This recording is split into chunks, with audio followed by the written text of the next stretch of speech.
COVID vaccine.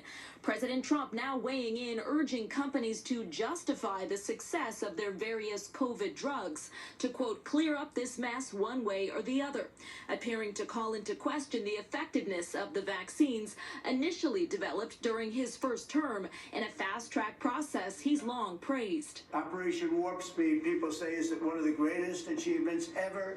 That as 9 former heads of the CDC slammed Health and Human Services Secretary Robert F. Kennedy Jr.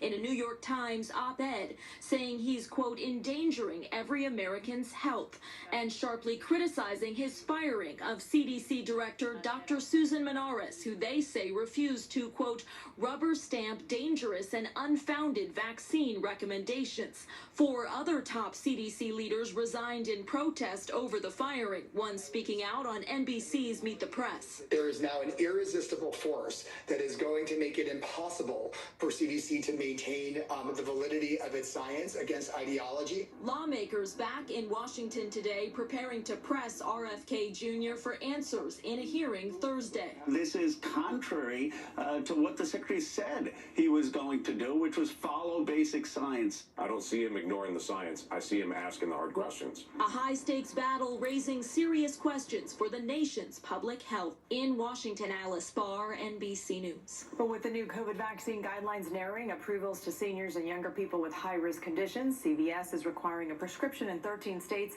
and D.C. and not administering the shots at all in 3 states for now. Walgreens only says that it is prepared to offer the vaccine in states where we are able to do so. President Trump's use of the National Guard troops during Southern California immigration enforcement protests has been deemed illegal. That ruling came from a Washington judge who says the president violated federal law by sending troops to accompany federal agents on immigration raids. Despite that, the judge is not requiring the remaining troops to be withdrawn. California sued, saying the troops sent to LA over the summer violated a law that prohibits military enforcement of domestic laws. White House lawyers argued that law didn't apply because the troops were protecting federal offices, not enforcing laws. We may be feeling the heat in September, but food truck workers at the Lathrop Food Plaza might be feeling a little bit more. The action some of them are taking to stay open and keep safe during triple-digit temperatures.